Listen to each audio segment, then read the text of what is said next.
Get ready.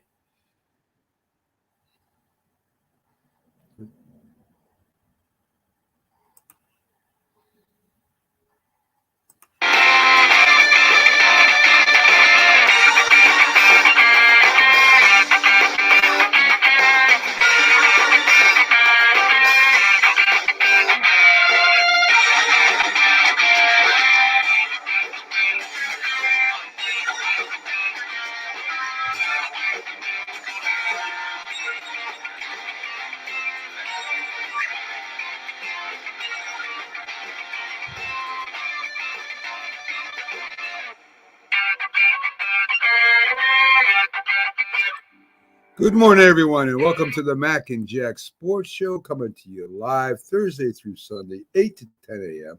We're on live Roku TV, YouTube, and Facebook right now, Jack. I'm your host, Mac, with your co-host, legendary boxing writer, Hall of Famer, Jack Hirsch, as we're going to be updating you on scores, highlights, and a lot of news. Also today, Jack, we have our NHL expert, Carter B, coming in to talk a little bit about the NHL. So good morning, Matt. Good morning. I know you're giving me a hint. We got to perform better because you're telling me all the outlets that we're on, like kind of putting the pressure on because we're expanding. More people are watching the show. So that's basically your coaching philosophy. You're not trying to motivate me, to keep up with you. And you're trying to psych yourself up as well. Yes, I mean, I always try to psych myself up, Jack. It comes from a long time ago playing sports. You got to always psych yourself up when you're ready to perform. Jack, let's get to some crazy news stories out there first. And we were talking a little bit backstage before we came on. Bruce Arians, head coach of the Tampa Bay Buccaneers, was fined $50,000 for slapping his own player in the helmet. His reasoning was, and I saw the game itself and watched, and I knew what he was doing. He was trying to keep his safety from jumping in the pile or possibly getting into the fight. He wanted his attention, so he kind of reached over while I was yelling and slapped him in the helmet to get his attention. Now, I mean, $50,000 for slapping your own player in the helmet, trying to get his attention when it's getting a little bit, feisty out there, when there's a possibility of a fight breaking out. I understand the NFLPA has its rules and its fines and how you're supposed to treat players. But don't you think that was a little much?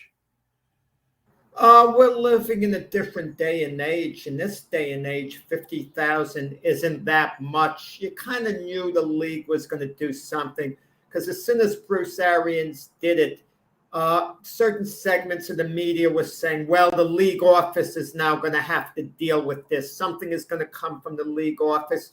And they kind of didn't want to ignore it.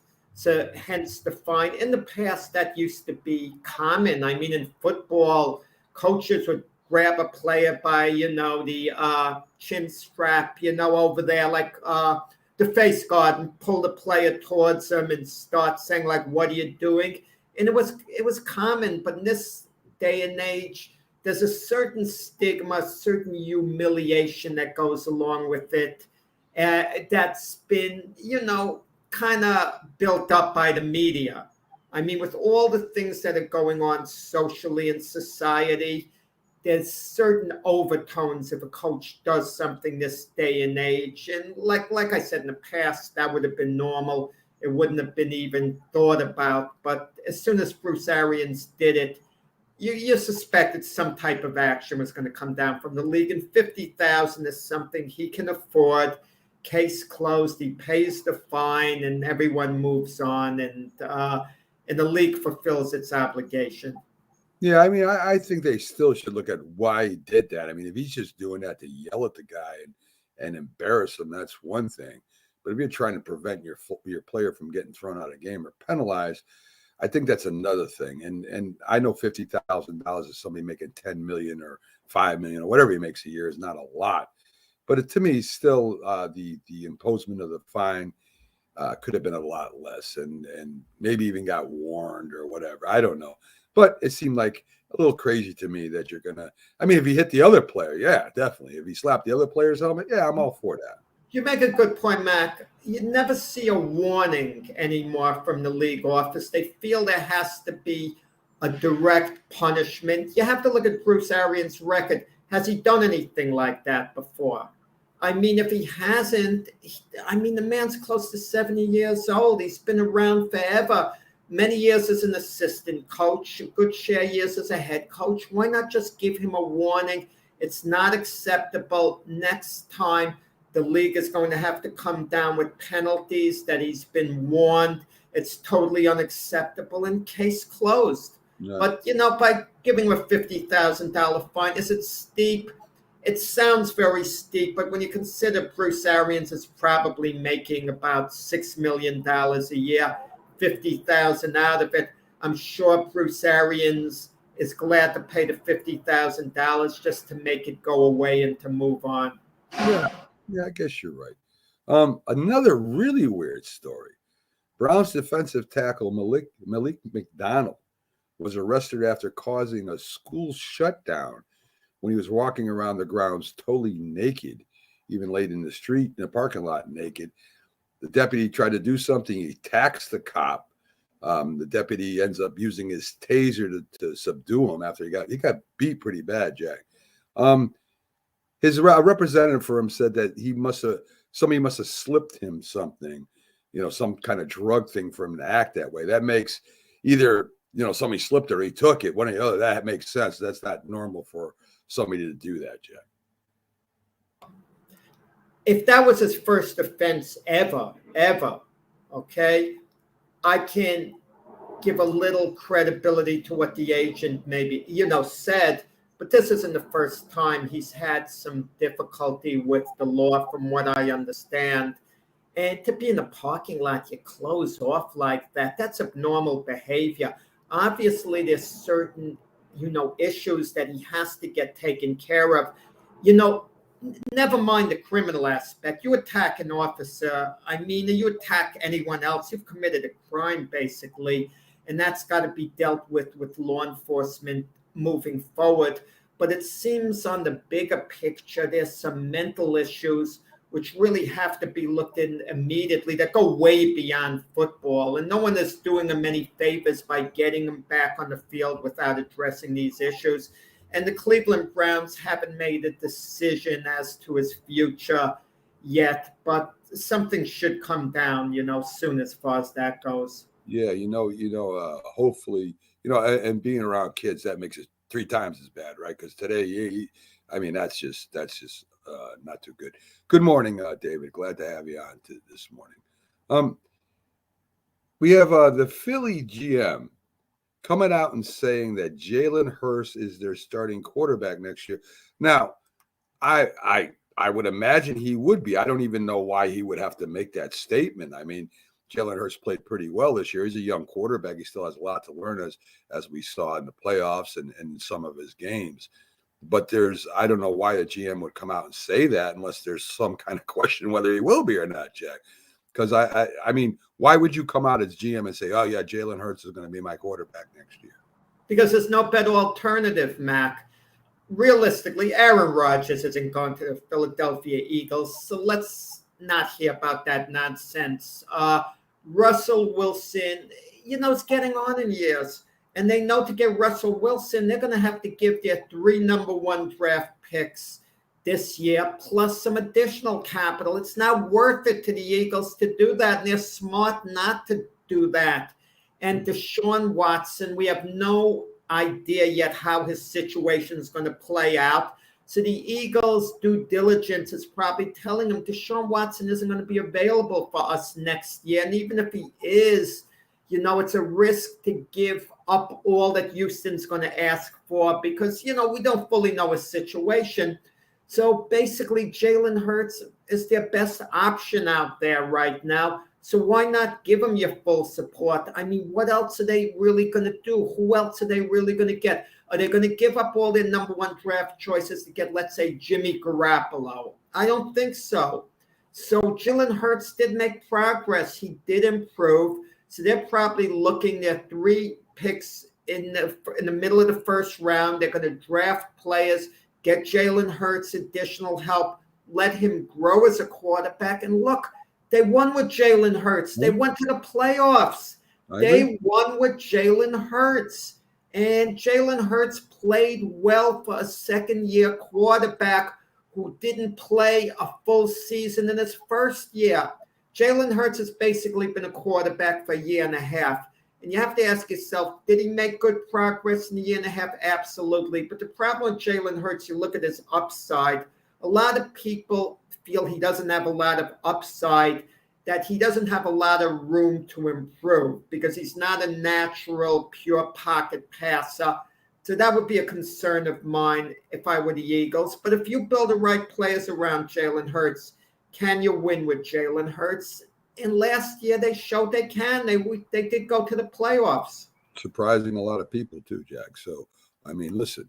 That's why I'm saying, why would you even say that? You don't have to make a press statement. We pretty much know that. I would think we would know that unless there's something else you're well, saying. They got to ask. The GM is asked that all the time.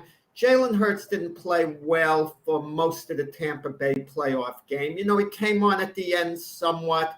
His numbers didn't look impressive. And people are asking all the time with Jalen Hurts. Jalen Hurts, it's not Joe Burrow or Justin Herbert when no one is going to ask, are they your quarterback? I mean, they asked the same thing in Miami with Tua. Is he going to be a quarterback in the future? You know, unless a young quarterback has put a foothold in that position, unless he's been drafted extremely high like Trevor Lawrence, number 1, Zach Wilson, number 2, people are going to be asking, is he a quarterback of the future? And Jalen Hurts was a second-round draft selection, even though they moved up to get him. Still pretty so you know, you can't say with confidence, let's be honest, Mac, that 3 years from now, Jalen Hurts is going to be the Eagle quarterback. You can't say it with confidence he's going to be the quarterback 2 years from now. But with certain other young quarterbacks, you could say without a doubt, Burrow, Herbert, Josh Allen, they're going to be your quarterbacks a couple of years from now. Even Mac Jones, the feeling is he is going to be the New England quarterback going forward. But if he struggles a little next year in his second year like Jalen Hurts, people might start questioning whether Mac Jones is New England's long-term answer. Yeah, I agree with that. Let's talk to something you know a lot about, boxing with WBO welterweight champion Terrence Crawford suing Top Rank, claiming that it's systematically racist over there, especially the one who runs Top Rank, of course, Bob Arum, the Hall of Fame promoter. Of course, he came back and said it's absurd. The claims are absurd that he has promoted many top black fighters. You know, I know the world of boxing has changed a lot, where they expect the fighters to do a lot of their own promoting, especially on social media. And I don't even really know what the promoter's role is as much as it used to be. I mean, they used to really promote these guys, even on ground level. Now it's more or less they hook up the fights. They try to get good contracts and good signing money for these guys. But do you really believe that the boxer is the one that should be promoting himself more than the promoting agencies, Jack? It's all about personalities. Terrence Crawford is a terrific fighter, but I hate to say he has no personality business-wise. I'm not talking about in his personal life. I've spent time with Terrence Crawford, up close. I mean, I got him as an honoree at a banquet that, I was in charge with. I sat next to him, tried to talk with him. He's accommodating. He's pleasant, but he's very quiet, doesn't say much. He's not a great interview. Yeah, he's not charismatic like a Sugar Ray Leonard. He doesn't have a personality like a Marvin Hagler who would be outgoing, even like a Tommy Hearns. I mean, he's just very quiet. He says very little. I mean, and Bob Arum couldn't care less. He's promoted, as far as the color, the ethnicity. Bob Arum's about making money as a businessman.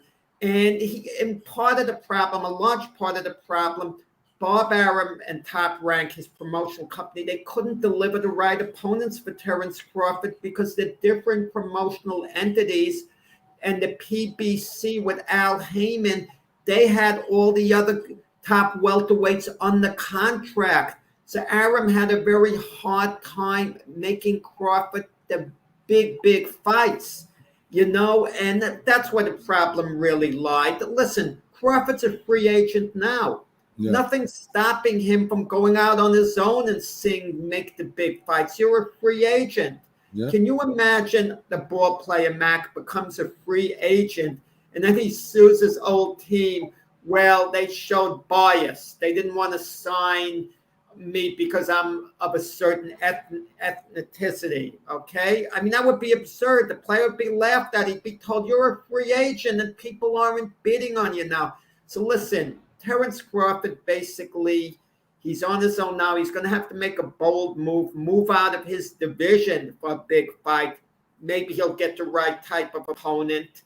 And, it's been a long road for Terence Crawford, but he hasn't gotten paid that badly. Top Rank has paid him on average a few million a fight, which really hasn't been bad either. No, not really. I mean, if you look at the yearly grosses of some of the fighters, he does get paid a little more than most.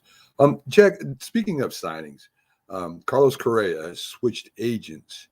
He's now going with Scott Boras as his agent. Everybody knows Scott Boras because he gets unbelievable contracts for the big ball players. I mean, with the way the league is still up in the air, I don't think anybody's really going to be signing anybody for a while. Good move by Correa, or do you think he should have just stuck by his guns? A good move as far as Dallas go. If Correa wants to play for certain teams, Scott Boras couldn't care less. Scott Boras will have you playing for the Kansas City Royals instead of the LA Dodgers if it's 1% more money to sign with Kansas City. He's strictly a bottom line guy. If I were Nona, I don't know what I even deal with Scott Boras, okay? He's very difficult. He does drive a hard bargain if you're a player. And at this point, think of what Carlos Correa, he may have overplayed his hands because before the lockout, the Texas Rangers signed another shortstop, Corey Seager, to a 10-year, $325 million deal. Can Carlos Correa get that good a deal from someone else? I question it at this point. We have the lockout. Technically, there's supposed to be no movements between players and teams. Carlos Correa is not going to the Yankees. Forget that. They have Anthony Volpe, one of the best prospects in baseball, who's a shortstop. Why on earth would they pay Carlos Correa that type of money, especially since he's not liked by Yankee fans, the sign-stealing scandal, and then trashing Derek Jeter, basically? Why would the Yankees sign him then? So they're not going to do it. The Mets have Francisco Lindor. The Tigers offered Carlos Correa $275 million for 10 years. He turned it down, which is his right. So they signed to a 6-year deal Javier Baez. So they addressed their shortstop situation. And Correa could have reunited with A.J. Hinch. Correa's a terrific talent. We're not selling him short. He's a heck of a player who would help any other team. And I think he signed Carlos Correa to an 8-year deal. He's age 27, taking him up to age 35. I think that's a good deal for a team because he's going to perform for the next 8 years or so, be really good. And signing with Scott Boras. Look, Bryce Harper signed with Scott Boras. Bryce Harper eventually got the type of deal any other agent could have gotten him. He signed a 13-year deal, $330 million. He could have signed a 10-year deal with another agent for $300 million. Yeah. So Scott Boras couldn't milk out the extra money per se, even though it was a rich deal with Bryce Harper. You would have thought at the time that, Scott Boras could have gotten a little more movement there, but he didn't. We also got a famous, probably called one of the greatest wide receivers, even called one of the greatest football players of all time. Jerry Rice is going to throw his hat into coaching. He's been talking to Deion Sanders, Jack. Deion, as you know, coaching at the college level, has signed, I think, a 5-star recruit his team is playing pretty well, at least better than when he first got there or before he got there. So he's been talking to Jerry Rice, and Jerry Rice is thinking about getting in coaching. I've always said, and I could be wrong, but I've always said people that are stars in sports have a very difficult time coaching it. Maybe Deion we'll see, might be the exception to the rule, but mainly, stars like Bart Starr, I mean, these bigger than life talents have a real hard time coaching football, baseball, basketball, because a lot of this stuff came natural to them. Doesn't come natural to a lot of players. A lot of players got to really work at their craft, where some guys didn't have to work at their craft, and they were just naturals. And the coaches have a problem putting that together for them.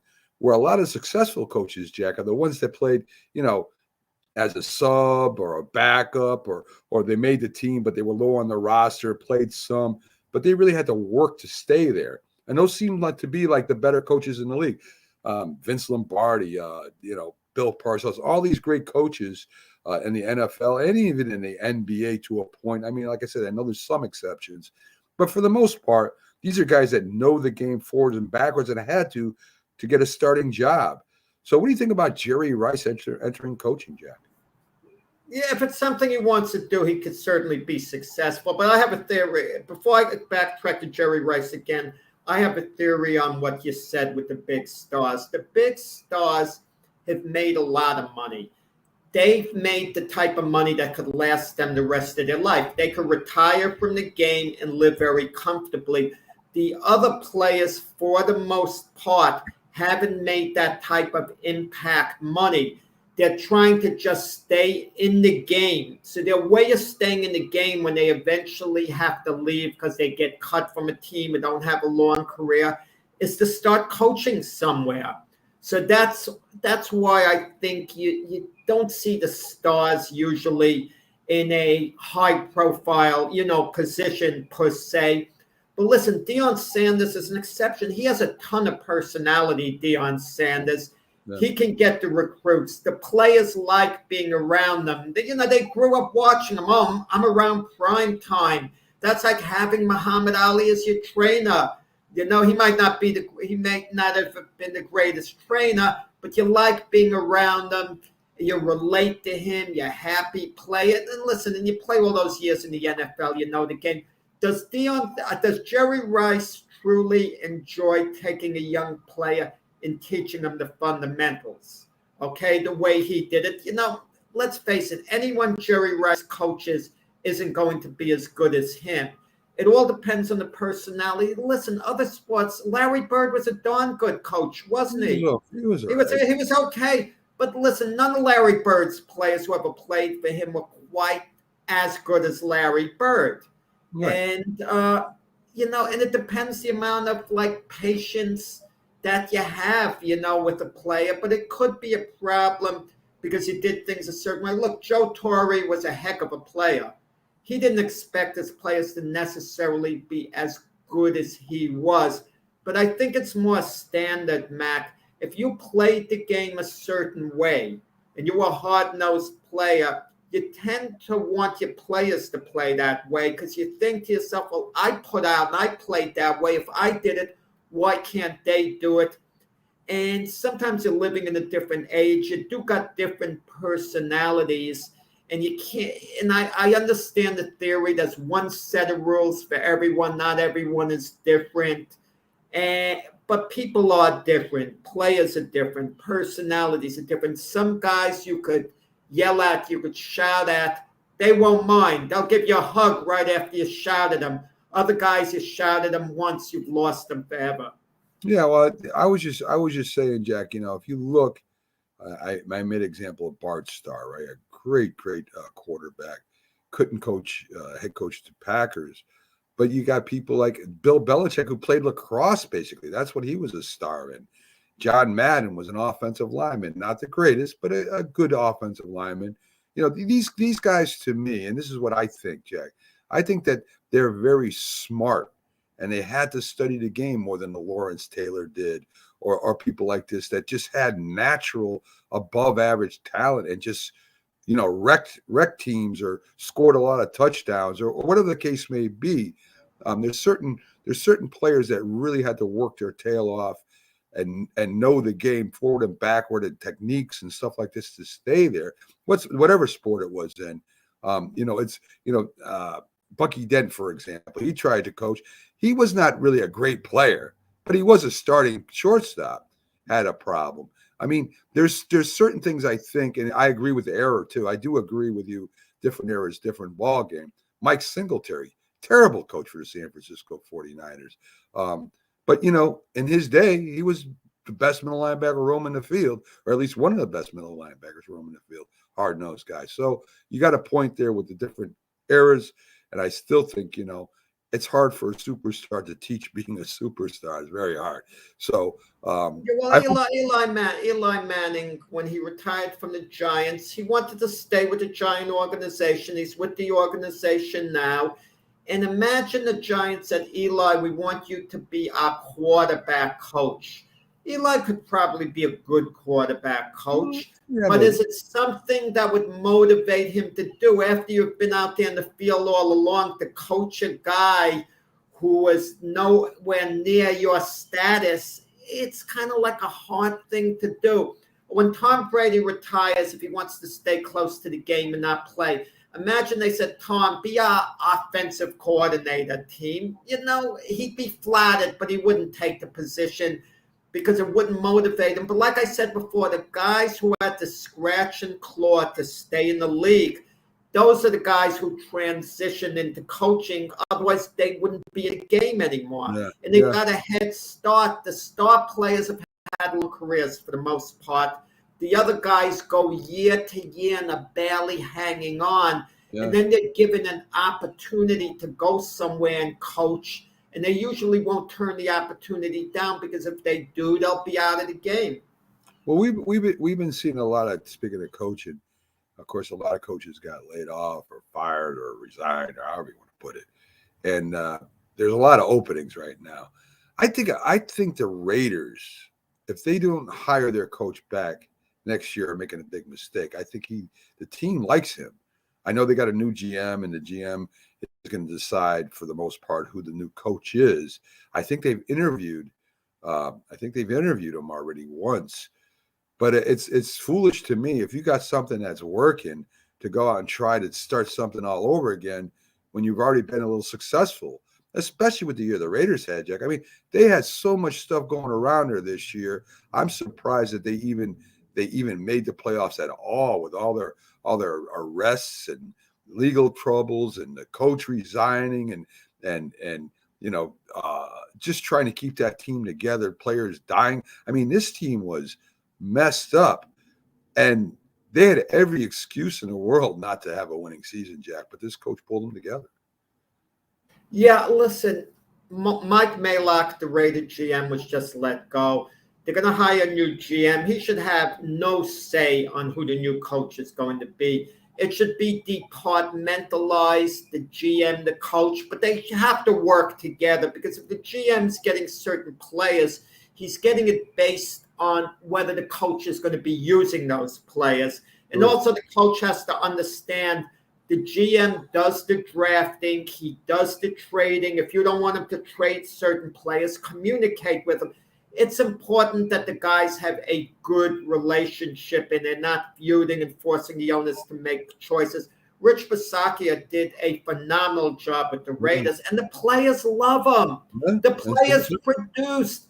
There was more turmoil with the Las Vegas Raiders than any other team in the NFL. They had the most turmoil of all the teams, yet they persevered. They got into the playoffs, and they lost a close game to the Bengals. The players want their coach back, okay? And they earned it on the field. A lot of times the owners are going to say to players, well, if you're so fond of your coach and you want him back, why didn't you do something about it? Why didn't you win? Well, the Raiders did win. They got in the playoffs. No one expected them to go to the Super Bowl. They went about as far as they were logically expected to go. Okay, and they got the playoffs. Coach had the right temperament, did a heck of a job. And if Mark Davis brings in Jim Harbaugh, what has Jim Harbaugh won? What has he won? He went to a Super Bowl one year. He's never won an NFL championship, never won a national championship in college. He had a good year last year, went to the Final Four at Michigan, but he struggled a good amount of years when he was in college. He's not the answer. He is not an upgrade. He's charismatic and all that, and you're going to think, oh, what a great hire. But it would be a mistake. They have their coach now. They have their coach, and I just think it's insulting. One more thing I want to say, Mac. Why does the media and owners make a big deal over multi-year contracts? Why can't we be like Walter Alston was back in the day? One of the great managers in baseball history was with the Dodgers. Walter Alston always worked on a one-year contract. I can understand a top coach wants security. If you want to sign a top coach, give him security. But if you sign a guy without a great track record, what's wrong with giving him a one-year contract? Okay, a two-year contract. Sign Rich Bisaccia, sign him to a one-year contract, but with a clause in the contract, if we let you go before the year's over, you get a bunch more money added on top of it, okay? Or sign him to a two-year deal. You know what bothers me too, Mac? The guys who sign 5-year contracts, when they get to the fourth year of the contract, they're considered by the media to be a lame duck. And the coach expects an extension. Well, play out your darn contract. If you're such a good coach, you're going to be a free agent. You could sign wherever the heck you want. So Yeah, I hate the philosophy. They feel they have multi-year deals. I mean, one thing before we get to Carter here, our NHL expert, I think the thing you said at the end, the lame duck, the 1-year contract, will he be your coach next year? I think a lot of coaches and teams don't want them thinking that this may be the only year for that coach. So I think that's why at least a 2-year contract, Jack, I agree with that you would give him. So, folks, as we do most times every Thursday,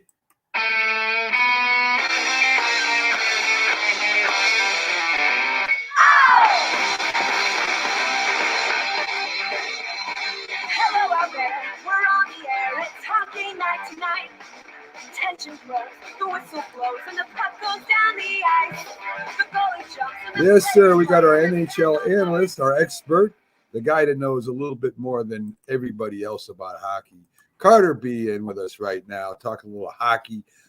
Got some scores and standings and some news and all kinds of stuff I want to go over with Carter. How you doing today, Carter? Pretty good, guys. How are you? Yeah, we're hanging right in there. Good to see you with your hat. Are you cold, Carter? Is it cold in your room right now? No, I just didn't feel like putting my hair up, so I get to my face otherwise. So I was imagining you having a coal burning stove in the background or something, and the mittens on, or maybe you were just getting ready to play a little hockey. I didn't know, so I just figured I'd ask you. So Carter, a real quick look at the top 4 in each division, and tell me when we get done, any of these teams surprise you being there right now? In the Atlantic, you've got Tampa Bay, the Panthers, Toronto, and Boston. The Metropolitan, the Rangers, Hurricanes, Washington, and Pittsburgh. In the Central, the Avalanche, the Blues, the Predators, and the Wild. And in the Pacific, the Golden Knights, Kings, Ducks, and Sharks. I know we're getting closer and closer to the halfway point. Any of those teams in the top 4 right now surprising you, Carter? I don't know. I mean, I do have to say the Pacific's surprising me a little bit. I think, with the way that Edmonton started, the fact that they're not in a spot in the, in the top, not even just top 3, top 2 anymore at this point is, it's a bit surprising. And at the same time, I wasn't really expecting any of the California teams to be, in a position to contend yet, especially when you have teams like Calgary whose window's still open. You can argue the same about a team like Edmonton. So, to have all 3 California teams up in the top 4 in playoff contention in the Pacific Division, it's definitely something interesting to see. It's isn't it crazy how Florida, California, the warm weather states teams are doing really well now, as opposed to the northern states? I mean, you would think with the weather conditions and that, maybe it's just the free agency and all that good stuff, that the northern teams would have an advantage. But now it seems to me, anyway, the last couple of years, Florida and California are really starting to get into the hockey scene right now. Yeah, I mean, I think obviously, I mean, Tampa Bay's always been good. I mean, they've been a Stanley Cup contender since I don't even know, as long as I can remember, really, for the past 10 plus years. So, and with the three California teams, that used to be the road trip that you never wanted to go on, right? I mean, you know, back in the day, all three of those teams would be a legitimate Stanley Cup contender, and you wouldn't be able to win a single game out there. Now they've all kind of opted to rebuild, get younger a little bit, and it might not be as tough as it once was, but it's definitely getting to the point now where all three teams are having young talent come up through their prospect pools, and it's getting exciting to watch California hockey again, which you haven't been able to say in a while. Carter, I mean, I know money talks at the end of the day, but have you noticed any pattern in the NHL when guys are free agents, they opt to go to the warm weather places as opposed to, the Buffaloes, the Bostons? I mean, storied franchises, big cities like New York, always going to have appeal. The weather's not going to be an issue for a place like New York. But have you noticed any pattern, but the difference between going to Minnesota, California, Florida? Not really, if I'm being completely honest. I mean, I think at the end of the day, the weather might be a plus for some players, but I think a lot of them just want to make sure that they're in a position that that they can play on a contending team and play on a winning team that can get them to the playoffs. And I mean, it just so happens now that they're two of the better teams in the league down in Florida, so maybe that is a little bit to do with it. But I wouldn't say I notice a pattern. No, I think it's just obviously, I mean, as much as these guys are getting paid to play the sport, I know a lot of them are kind of nerds of the game, right? In a good way that I say that. A lot of them pay attention to the standings regularly. They watch as much hockey as they can. They truly are just you know, they can't get enough of the game, and they I think they know which teams can contend and which ones can't. So I don't really think it's a warm weather versus cold weather bias. I think it's just picking whatever team you think can contend and just go from there. Well, I mean, you got. I mean, I would imagine if you make a decision on where you're going, you would think about other things besides the team, right? I think you would think about the weather. You might think about the taxes. You might think about your family. I mean, there's got to be a lot of things that go. If you're married, there's got to be a lot of things that go into your decision. You weigh them out, and of course, you want to go to one of the better teams. You want to win too. That's basically why you play the game. But I would imagine there's quite a few extra things that you think about when you're going to make that move, becoming a free agent. In games last night, Carter. The Rangers are surprising, but let's get to the other games first. The Coyotes beat the Devils 4-1. The Devils having problems this year. Avalanche beat the Ducks 2-0. The Rangers win again 6-3. They're in first place. Adam Fox and Ryan Reeves with 2 goals apiece. Are the Rangers, now that you've seen them for half a year, they look legitimate, Carter? I mean, we're talking about there. Can you say that they're going to make that top 4 over there in that division?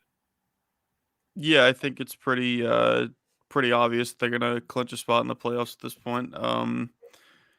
They look good. I mean, they looked good last night. Toronto was up 3-1 in that game, and the Rangers were able to push back and able to not only tie the game but obviously take the lead and wind up winning. So, yeah, I think it's pretty obvious right now that they're going to clinch a spot in the top 4. I think at this point it's just a matter of where and who they'll wind up playing. Now, Toronto had big hopes last year winning the cups and they got upset in the playoffs by the Canadiens. And they're starting to slip a little in the standings at the moment.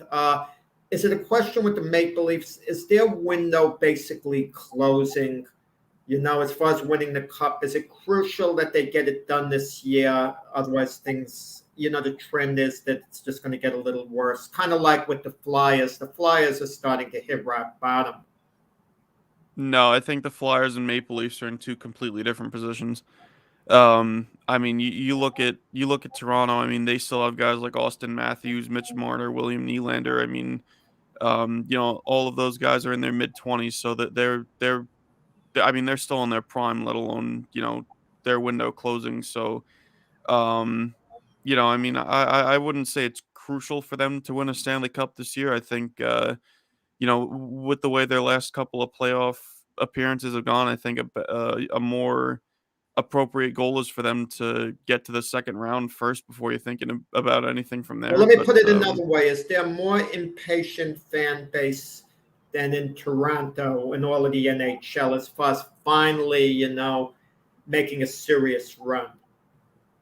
I mean, I guess so. I think, um, again, it kind of ties into what I was just saying about the playoffs haven't been too kind to the Leafs over the past couple of seasons. So, um, yeah, I definitely think getting to the second round would help them a lot. But no, I don't think the expectation is to cup or bust this year. I think if they if they got to like late second round, maybe even conference final, I feel like a lot of fans would see that as a success. That you finally got over those playoff demons.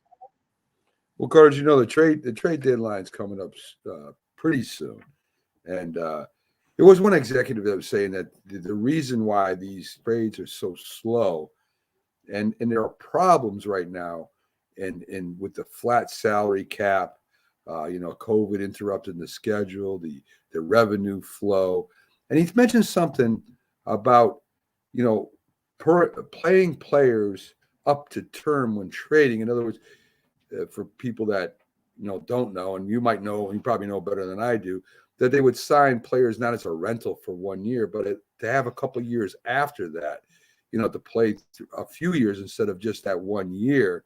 And he was saying that the trade is the trade to trade someone right now, to get somebody.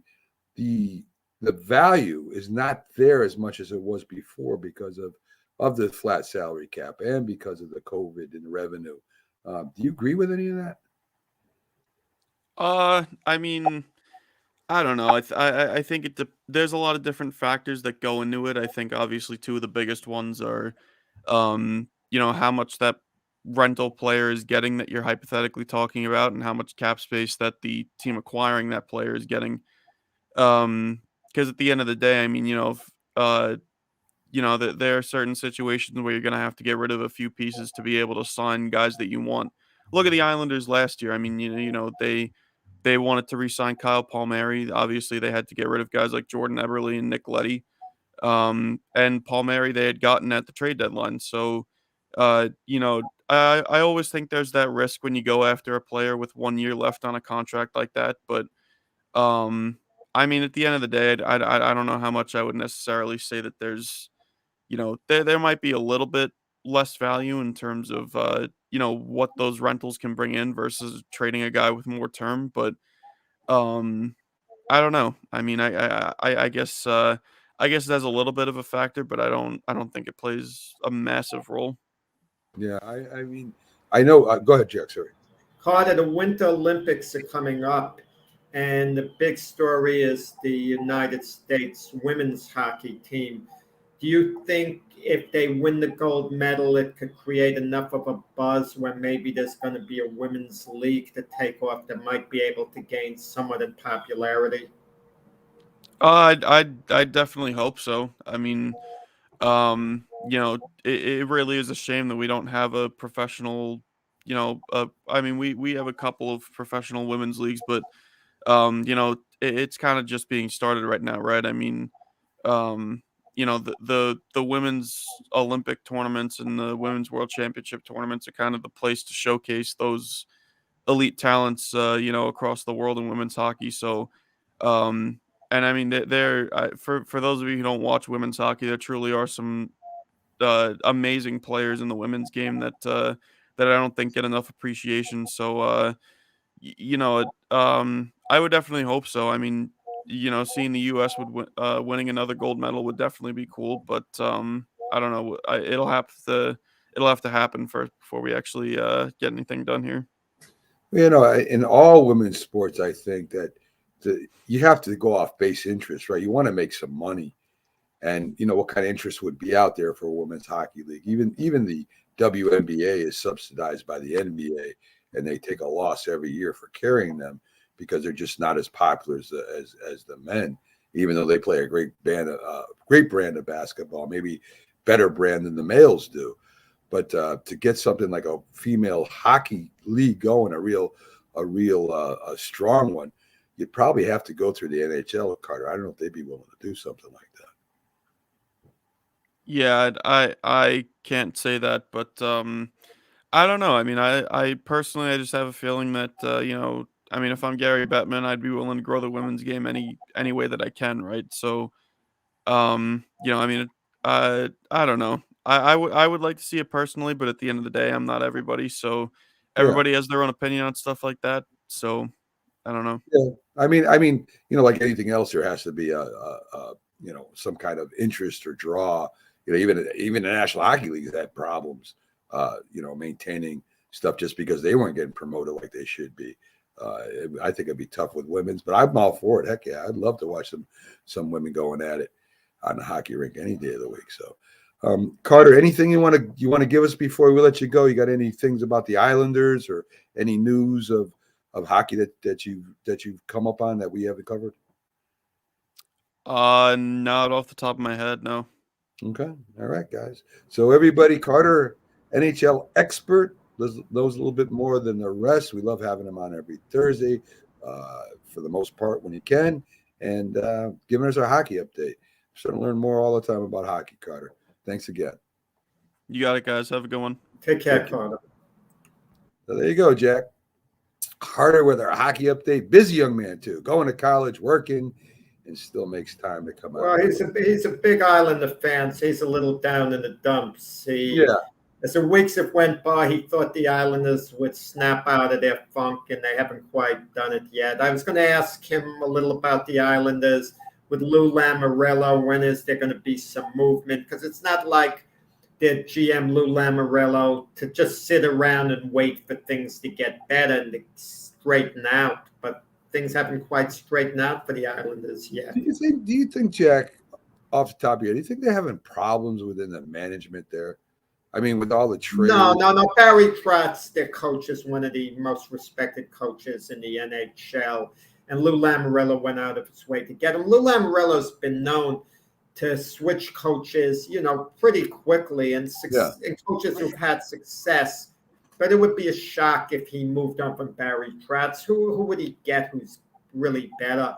Look, the Islanders came back basically with the same team that had a lot of success the last couple of years, and they thought maybe the Islanders would take the next step. But, it hasn't happened, and they've come very close this year, especially at home, even though as of late they played a little better at home. But we'll see, with the remaining games. Maybe the Islanders will make a run when all is said and done. But time starts running out, Mac. It's getting close. Oh, it's getting closer and closer, Jack. It really is, for them to make a move. Folks, we're going to take our first official timeout. Come back with some NBA. We'll talk a lot about football, as we always do. It's the Mac and Jack Sports Show here on Roku, YouTube, and Facebook. And we'll be right back after these messages, folks.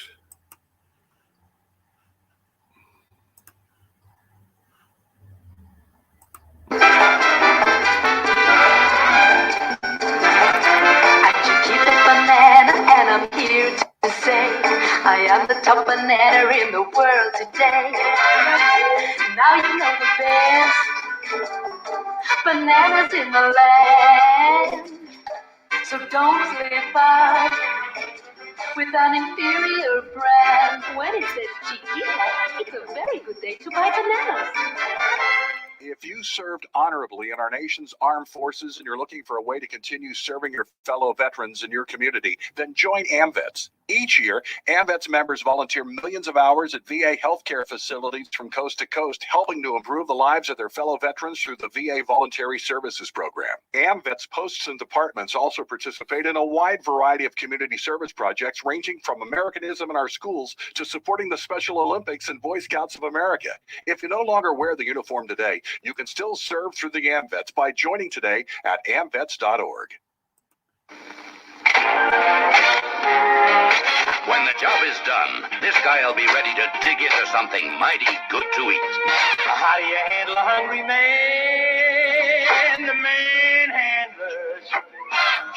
One of the manhandlers is Campbell's vegetable beef. Gets a man-sized supper off to a good hot start. Good. The manhandlers. Hi, Grandma. What's for dinner? Hey, honey, I'm making stew tonight. Ooh, can Nina come over? I'm not sure about our new friend. I wonder if there's been any drinking going on. Alcohol at her age can lead to so many bad things. I've been meaning to ask you, what would happen if someone offered you a drink? Grandma? This is hard. She's so young, but I know I need to talk to her about it now before someone tries to give her alcohol. If anyone ever does offer you a drink, I want you to say no. I have too much respect for my family, and I don't want to get in trouble. Okay. Really? I promise, Grandma. I love you too. Okay, how about tasting this stew and telling me what you think? Some children may try alcohol as young as 9 years old. It's not too early to talk about drinking. For tips on how to begin the conversation, visit underagedrinking.samhsa.gov. That's underagedrinking.samhsa.gov. This message brought to you by SAMHSA and this station. It certainly is a big bun. It's a very big bun. Big fluffy bun. It's a very big fluffy bun. Where's the beef? Some hamburger places give you a lot less beef on a lot of bun. Where's the beef? At Wendy's, we serve a hamburger we modestly call a single. And Wendy's single has more beef than the Whopper or Big Mac. At Wendy's, you get more beef and less bun. Hey, where's the beef? I don't think there's anybody back there. You want something better. You're Wendy's kind of people. If you talk and they will hear you every single time. Oh, we're getting killed. Yeah, well, Kyle's not here. How come? Kicked off the team. Didn't Tim tell you? Kyle and some other kids got caught drinking beer in the park a couple of nights ago. Really? Yeah. Zero tolerance. He's out for the season. Come on, it's a first offense, right? That we know of. But why should that matter? He knew not to drink. I've made it clear to Matt, that's what we expect from him. What have you said to Tim? Nothing really. You know, a lot of kids try it at this age, so. Yeah, well, a lot of kids don't try it too. I'm not saying that Matt's going to be this perfect kid, but if I don't tell him what we expect and why he shouldn't drink, how's he going to know? You think kids that age really listen? They never admit it, Bill, but they hear more than you think. Talk. They hear you. For more information about talking with kids about underage drinking, visit underagedrinking.samhsa.gov.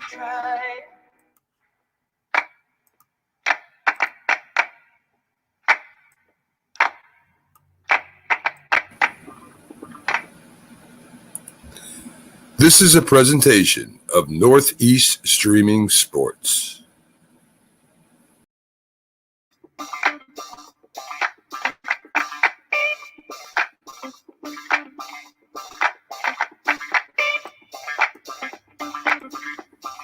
Good morning. You're listening to the Mac and Jack Sports Show on Northeast Streaming Sports.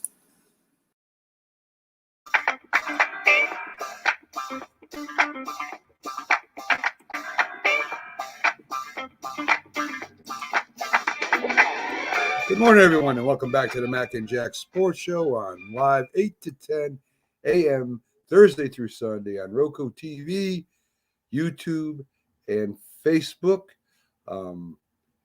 We just had Carter B on our show, giving us our NHL update. And Jack, we're going to get into the NBA next. I'll give you a quick review of the standings, get all the people up to date. The Bulls and the Heat are tied for first in East, followed by the Nets and the Bucks, 76ers, and Cleveland. And in the West, we have, let me get it here first. Yes, it is the Suns at 34-9, the Warriors at 32-18, Grizzlies at 31-16, the Jazz at 29-16, Dallas at 26-19, and the Nuggets are hanging in at sixth at 23-20. Sorry about that. So the Nuggets are in sixth despite Lillard not playing. In the games, Mac, you remind me of my statistics professor in college. Yes. going over all this stuff. Yes, it's important that we keep Mac, everything. it's only a game, a half game between a lot of these teams. I know, but it's still a standings, Jack. We got to go over the standings. I'm sorry. So in the games, Miami beats Portland, the Hawks over Timberwolves, Chicago beats Cleveland, the Bucks outshoot the Grizzlies, Mavericks over the Raptors, the Spurs beat the Thunder, Houston slides by Utah, Pistons squeak by the Kings in overtime, Denver gets by the Clippers, Indiana beats the Lakers, and then the locals, Jack, the Nets 119, the Wizards 111. Kyrie is the leading scorer with 30 points. The 76ers beat Orlando. Embiid has 50 points. And Charlotte beats Boston 111-102. Embiid had 50 points in 27 minutes. Yes, and Dennis Schroeder leads the Celtics scorers with 24. That's quite a feat by Embiid, who's really starting to take over the 76ers games now, Jack. So it is. They're asserting themselves. When you look at the box scores of these games, it's always that one of the key players always seems to be out. Like yesterday, the big upset in the NBA with the Houston Rockets winning at Utah. Now, the Rockets have lost 2 out of every 3 games they've played this year, basically. And to beat an elite team like Utah, but then you're looking, Donovan Mitchell wasn't playing for Utah, but you'd still think he would win. He would have won that game. You know what was interesting the other day? You see Paul George and Kawhi Leonard at the Ram playoff game against the Arizona Cardinals, and both guys have been out of the lineup. They were allowed to socialize and get out, but somehow to see them there having a good time, listen, you wish they were back on the court. I know that they're legitimately injured, but, somehow the look, with certain athletes going to the games, they should be able to go to the games. They should have a good time, but you can't wait to see them play because they are great players, and you really want to see them where they belong. And I know both guys want to get back on the court, and I hope they could get back on as soon as possible.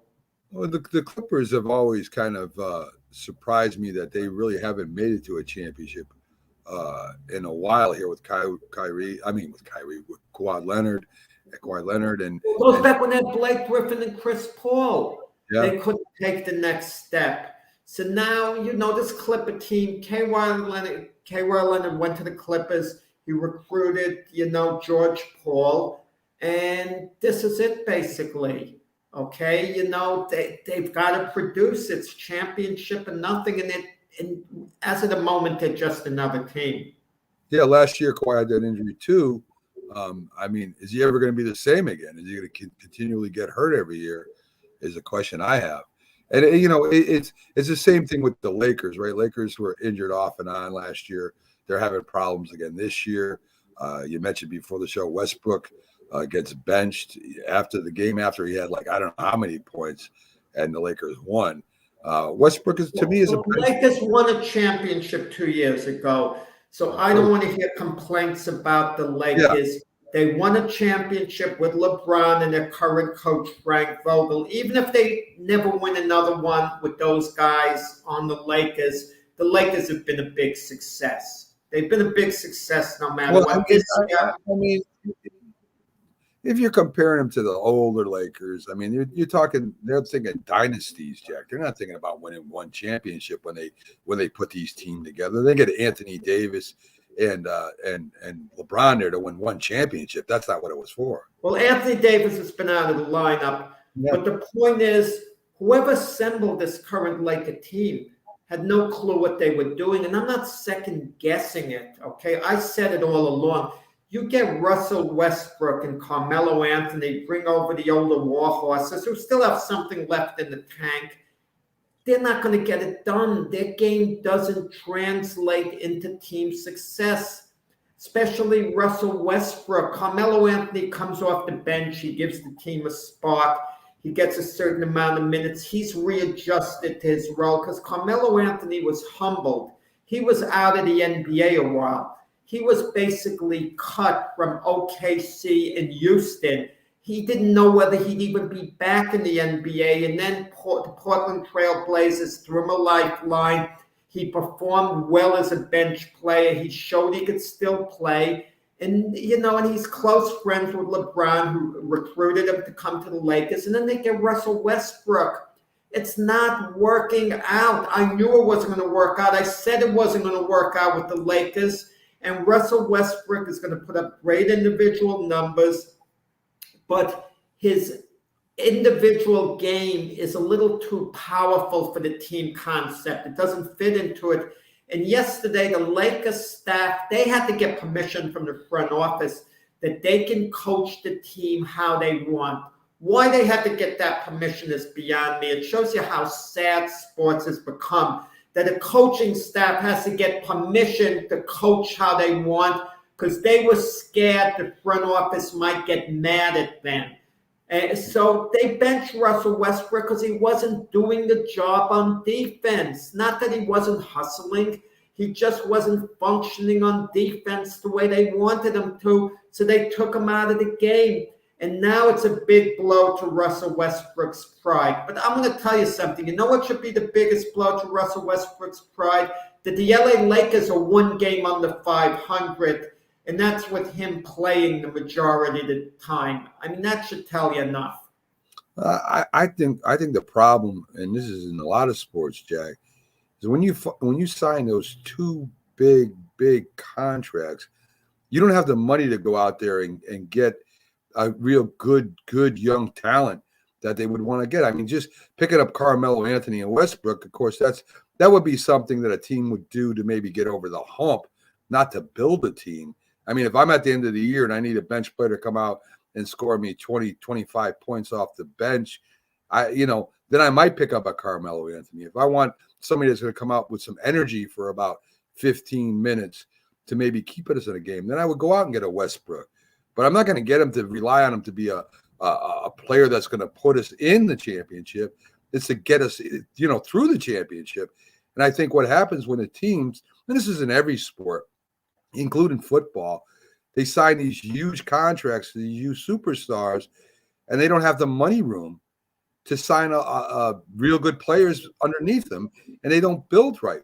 If you look at the Eagles and the problems they had with Carson Wentz, and Carson Wentz going to the Colts, they had a lot of dead cap room. They really couldn't build. That's why I was so surprised this year that they did as well as they did.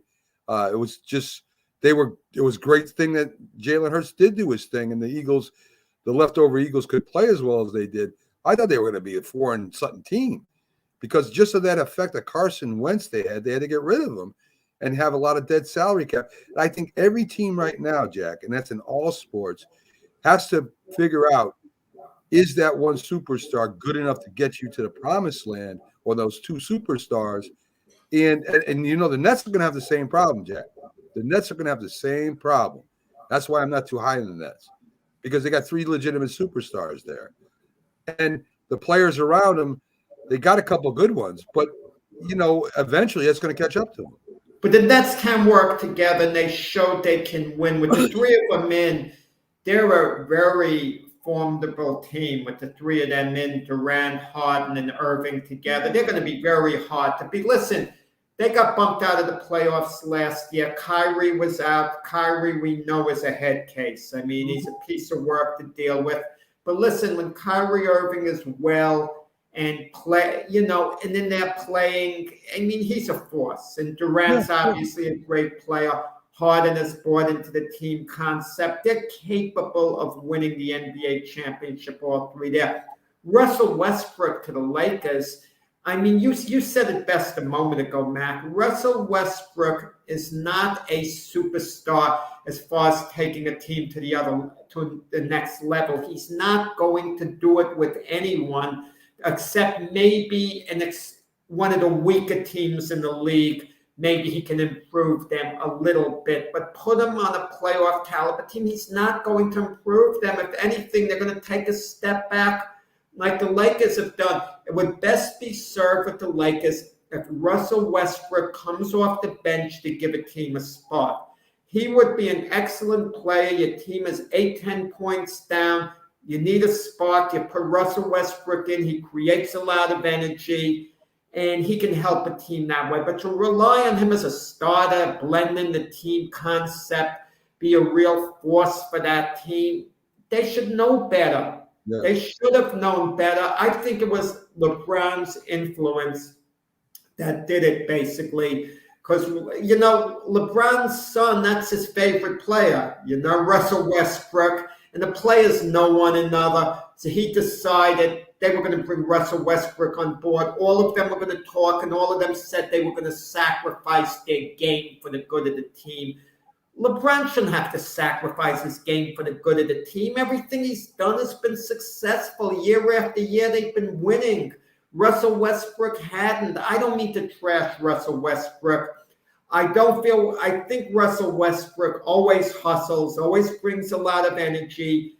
He doesn't dog it. It's just his style of game, I've said it over and over, doesn't fit into the team concept of improving a team. And it's just not my word, it's the evidence. He didn't win at OKC when he had Kevin Durant and even James Harden on that team for a while. Then he goes to Houston to play with James Harden. They didn't really take it to the next level there. And then OKC, after Durant left, they got him Paul George. And they went out timidly in the playoffs. They were supposed to go to the next step. And then he went to the Wizards, and the Wizards this year are as good as they were when they had Russell Westbrook. So come on. And now with the Lakers, I don't mean to trash him, even though it's seems to be coming out that way a little bit. I think he gives a hard effort. You know, he can look himself in the mirror. He plays very hard. He cares about the team. But something about his game, it just doesn't help the team concept when he's playing as a regular. Well, you know who he reminds me a little bit of, Jack, was that little 76ers point guard that brought the 76ers to the championship. Well, no, don't compare him to Allen Iverson. He does a little bit. I'm going to tell you why. I'm going to tell you why. Because they built the team around Iverson, Jack. And Iverson was the playmaker. And Iverson was the one that took the ball to the hoop. And Iverson was the one that shot the ball from the outside. His game is a little bit like Westbrook. And I don't know if Iverson is a lot better than Westbrook or not. Westbrook is better with assists and better, just as good as Iverson. Westbrook's a great numbers guy, but show me his stats as far as the teams he's been on. Listen, Allen Iverson got the Sixers into the playoffs. They went against the Shaquille O'Neal, Kobe Bryant Lakers. They were completely overmatched in that series. The Lakers were so superior. Yet Iverson took the Sixers, carried them on his back in game one in the series in the finals, and actually got the Sixers a win against a team that was so much better than them. No, I agree. And I think their games are pretty comparable to me anyway, Jack. They both took it to the hole. They both can shoot, and they both have a lot of energy. Now, I don't know who's better defensively. Maybe Iverson's better defensively. Iverson was the better player. I mean, I don't think it's close, but I understand Westbrook is exciting to watch.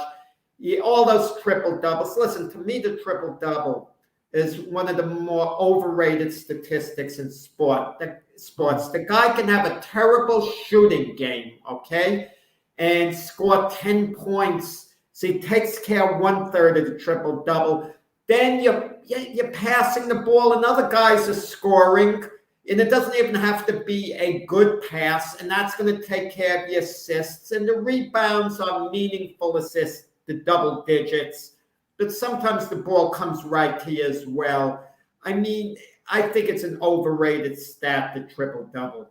Yeah, I think scoring points can be overrated if you get 30 and you're shooting the ball 60 times too. So. Yeah, we look at the guy's stat. He takes 28 shots. He goes 10 for 28.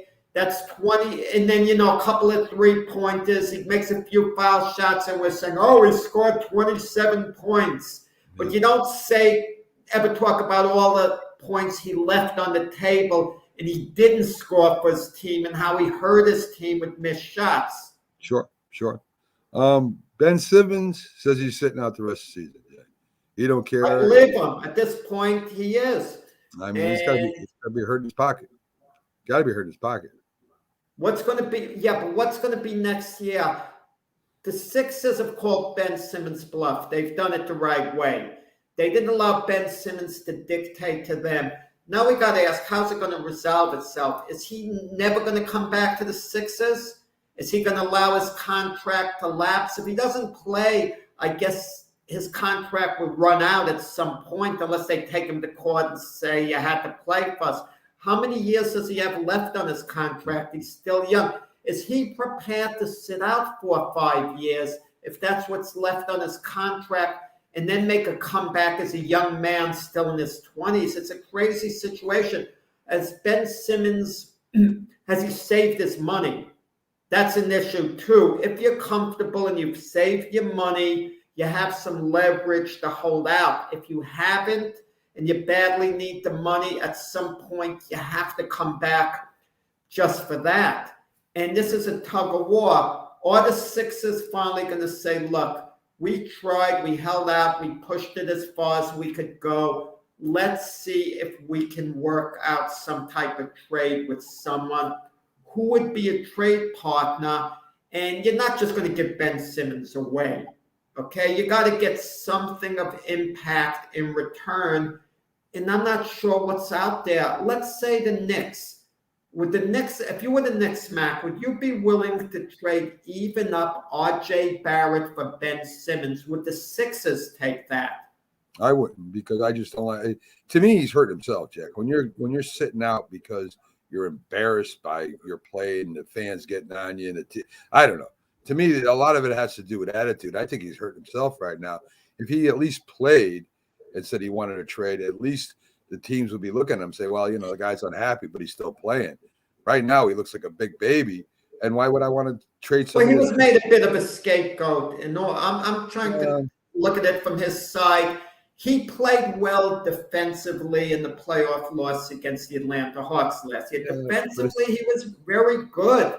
But no one points to that. They just point to him on offense. And that notably when he had a wide open look and he could have scored, he passed the ball off. But Jack, he's getting paid a lot of money, not just to play defense. He's a top tier player. So he's a great defender, and he can go to the hoop when he's good, and he can throw some assists when he's good. But when he starts refusing to play, then other teams are going to have a hard time going after him. I would. Philly's a tough place to play too. I mean, the fans could really get on the place. Listen, most places are tough to play. My feeling is, I agree with you, Mac. You have to be able to absorb all the boos, all the criticism, as long as the fans don't cross a line. That's the one thing that has to change. Fans cannot be allowed to ever get personal. They can't be allowed to throw popcorn at you. Prove the fans wrong, Jack. That's what I would do. I mean, if I was in his position and I just had a terrible tournament and I'm normally a good player, I'm going to prove the fans wrong. I'm going to prove everybody wrong. That's what I think an athlete would want to do. Sometimes, Mac, I've mentioned this in the past shows. I think a lot of people at one point in their life, they've been on a job. It could be any job, any profession, where mentally you're so drained being there, you just can't function. To be there just 1 extra hour is very taxing. That's how bad it is. And you just have to get out of there. So I think Ben Simmons hit an absolute wall with the Sixers, and he dreads the idea of going back there. It's like going to jail as far as he's concerned. Well, I mean, I don't necessarily disagree with you, but if you want to be paid like, one of the great ball players. When you hear the word asthma, you probably think of shortness of breath, coughing, or inhaling. You're giving Ben Simmons a dig here, saying he gets fatigued, and Yeah, maybe Ben Simmons has asthma. I mean, come on. I mean, come on, man. That's what I mean. The guy's getting cheap shots even from you. Yes, You're trying to give him a dig here, Ben Simmons. Listen, I think Ben Simmons is getting paid a lot of money. And Ben Simmons, if I'm an athlete, what did Tom Brady do? He proved the naysayers wrong. Great athletes. But he went elsewhere, Tom Brady. Tom Brady's contract was up. I'm not saying that, Jack. I'm talking about from the beginning. his draft position. He'll never make it. He's not an athlete. I mean, Max, stop giving that one example that happens every 20 years. Great athletes. There's probably thousands of examples. That's unrelated to Ben Simmons. We all know Ben Simmons. I'm talking about attitude, Jack. Your attitude as being a premier athlete should be there's nobody better than me. I'm going to prove everybody wrong. And that should be your attitude when you go out there. When I go out there in my profession, I think I'm the best. And if somebody says I'm not, I'm going to prove them wrong. I mean, that's just having pride in yourself. That's just having confidence in yourself. So to me, if Ben Simmons is doing nothing but hurting himself, sitting on the bench because he's unhappy and he feels embarrassed the way he played and he was unfairly ridiculed. Mac, that cooks in the kitchen. That cooks in the kitchen in a restaurant, and it's kind of like a team effort, right? And kind of everyone working together, let's say in the restaurant business. The customers are mad over what's going on in the restaurant business. And one guy is getting the blame who's not the owner. One guy, they point to the other workers. He's doing this, doing that. The customers aren't happy with him. He gets tired of it. He doesn't want to work there. He doesn't want to go back there anymore. He wants to work somewhere else. And that's how Ben Simmons is feeling. He was made the scapegoat. First and foremost, with the Sixers losing to Atlanta Hawks. Listen, he wasn't just made the scapegoat. He was supposed to be a superstar on that team, and he didn't play like a superstar. And Joel Embiid was the guy on the Sixers team. And part of it, we don't know, Mac. They haven't talked publicly really much about it. But what was the relationship with Ben Simmons and Joel Embiid? If Joel Embiid was blaming Ben Simmons and things, Ben Simmons was getting the cold shoulder behind closed doors, that has an effect. But I'll tell you this. Jack, there's a lot of duos that have problems. Kobe and friggin' Shaq had problems from when they got together. They still played well, and even though they didn't like each other, which they did not at the time, and each one thought they were better than the other one, they didn't go and cry in the corner and say, I'm not playing anymore. And Shaq blamed Kobe. Kobe blamed Shaq some games. I remember. But they didn't go sit on a bench and pout. But they won 3 NBA championships. Yeah, well, the 76ers were the 76ers have a championship team if Ben Simmons played. They have a legitimate championship team. Whoa. Ben Simmons did play with Embiid, and they lost to the Atlanta Hawks. I know. I said they have a legitimate championship team. They have a legitimate chance. Yeah. But you know what Ben Simmons could have done, Mac? Oh God, Jack. The Sixers have won their last few games, but when they were struggling and Ben Simmons wasn't there, that would have been a good time maybe for Ben Simmons to rejoin the Sixers, because then if they started winning, everyone sees his value. I mean, the Sixers are not, unless they get pretty lucky and everything falls into place and then Embiid has the season of his life, they're not going to win an NBA championship without Ben Simmons. They need him to get over the top or to make a deal and have the right type of addition that could get them over the top. But the way they're constructed right now, they're not quite in as good a position as they were last year. Yeah. I mean, I don't know, Jack. I really don't care, to tell you the truth. But Ben Simmons, to me, is just being a big baby. Well, he's not getting his money. He's getting sacrifice. Unless Sixers are paying him in the week and have to because of some mental issues. If he's not getting paid, Jack, it's his own fault. Folks, we're going to be right back after these messages. A lot of NFL to talk about, a lot of things to get to. Stay tuned. We'll be right back. When you hear the word asthma, you probably think of shortness of breath, coughing, or inhalers. Lots of things can trigger asthma, but the fact is that asthma doesn't just attack, it can kill. But with proper medical management, asthma is controllable. If you experience shortness of breath, wheezing, tightness in your chest, or persistent nighttime coughing, you may have asthma. See your doctor and get the facts. You'll breathe easier. For more information, call 211 Infoline. A message from the Connecticut Department of Public Health, keeping Connecticut healthy. McDonald's is our kind of place.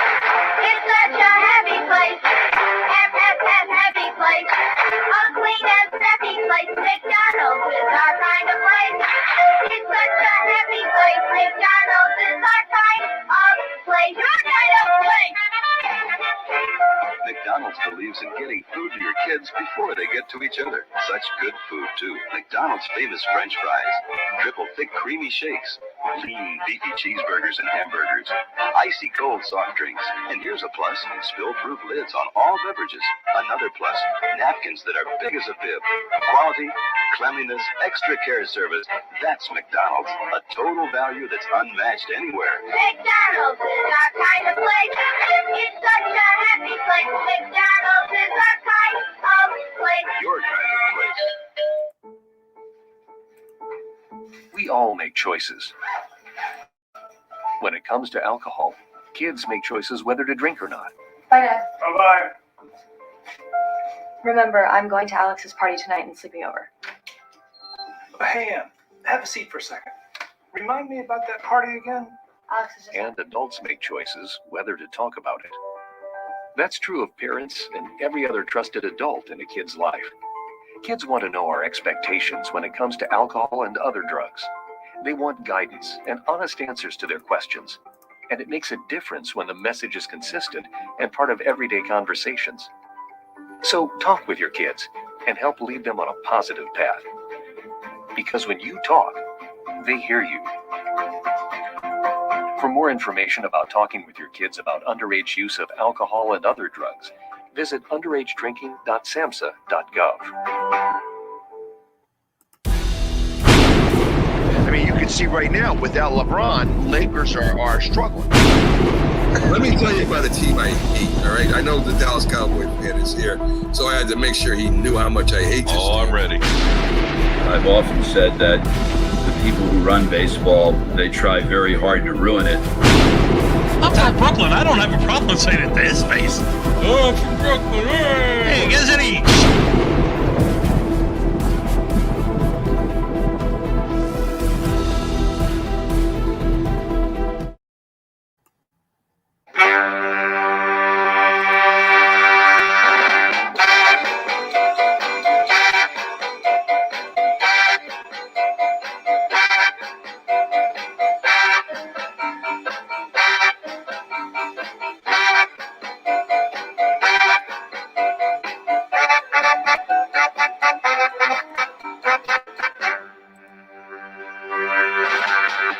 Good morning, everyone, and welcome back to the Mac and Jack Sports Show as we're on live Thursday through Sunday, 8 to 10 a.m., live on Roku TV, YouTube channel, and Facebook. Just kind of going over the NBA. Just last segment, folks. We're going to hit the NFL pretty hard here because we really didn't have a chance to talk about the games last week since we're on basically when the games are scheduled to play that morning. And the upcoming games and any news surrounding the NFL. I want to talk a little bit about Dallas Dallas had their chances. They had a lot of penalties. In fact, they were the most penalized team in the NFL this year. And that probably comes down to coaching, right? You got to coach these guys. Jim Jeffcoat said it the best. If you're allowing it, you're coaching it.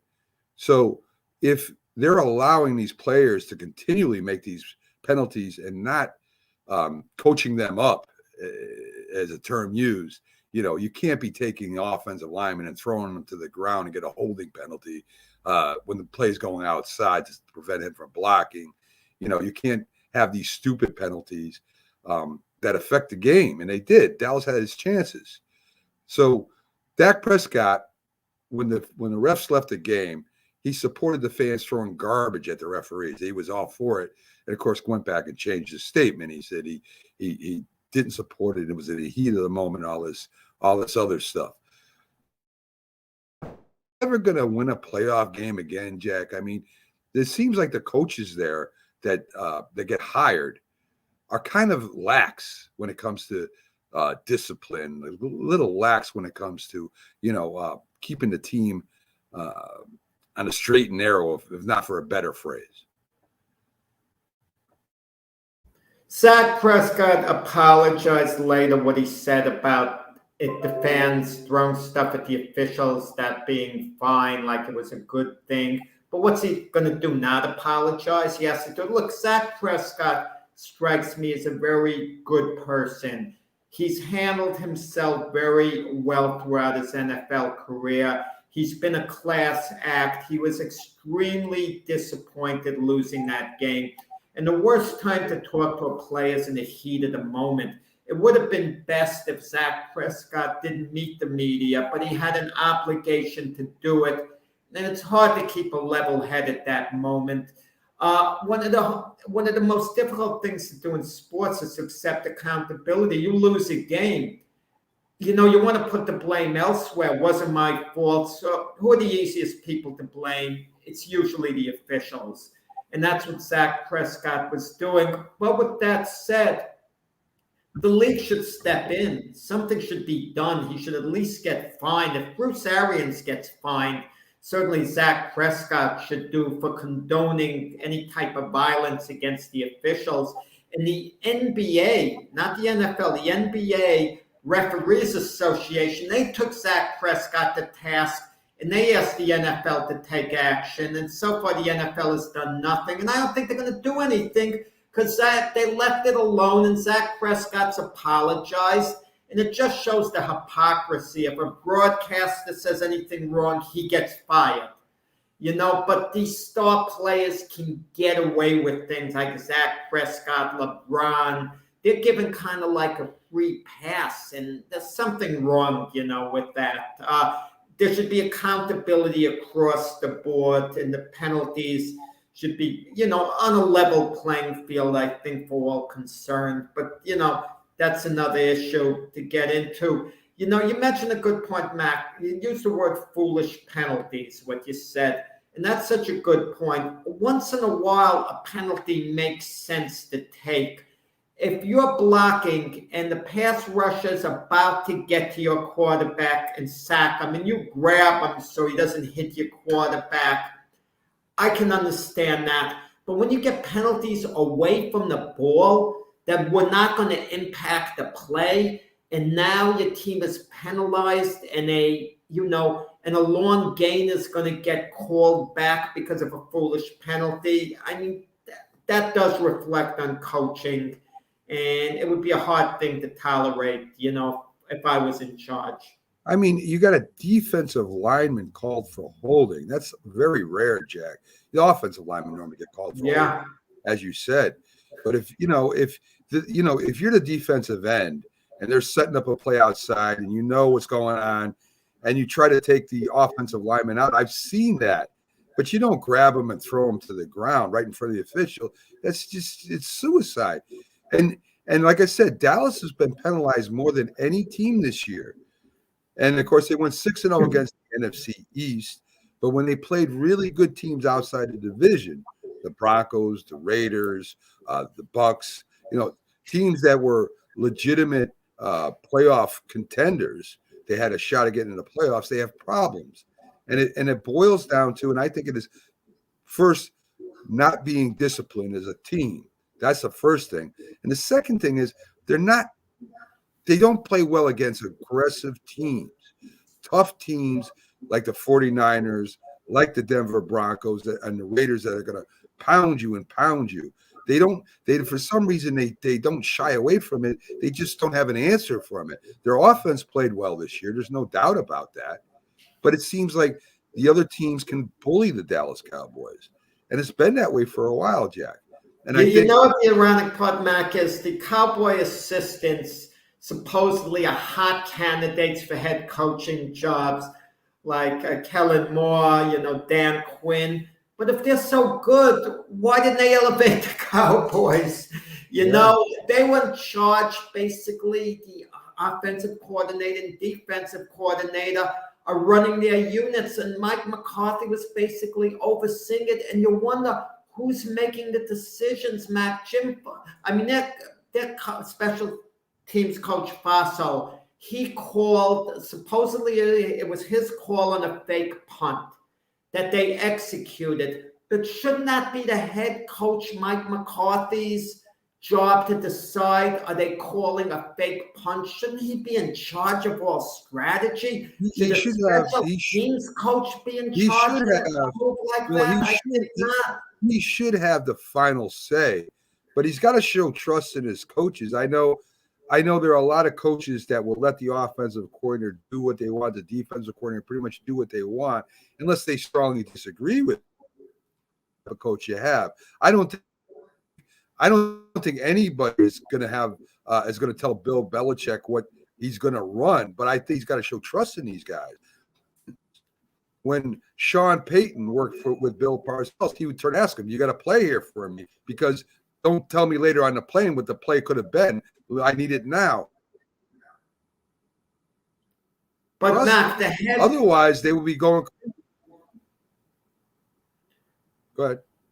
The head coach has to be the one to make that decision whether they're going to go for it on a fake punt, not punt the ball, and they're going to fake it and run a play. That, that's part of in-game strategy. Maybe that's why Mike McCarthy isn't going to be let go by the Cowboys. All indications are he's going to remain as their coach. And when Jerry Jones says he's happy with these guys who coached for him, this is Mike McCarthy's second year. He had Jason Garrett for like 8 years? People are calling on him to move on. And Jerry Jones was loyal because maybe Jerry Jones is telling these head coaches, look, this is how we're going to do things. And Jerry Jones realizes, hey, it wasn't Mike McCarthy's decision. I had him do this and this and this and this. And he followed what I wanted. So I'm not going to fire him for following what I wanted. In other words, Jerry Jones is being at least reasonable, in this. I don't know. I don't know if that's how it works over there or not, Jack. I don't think Jerry Jones is going to tell the head coach how to call a game. I don't think so. If he does, then he really doesn't need a head coach. No, but the coordinator's in charge. But no, that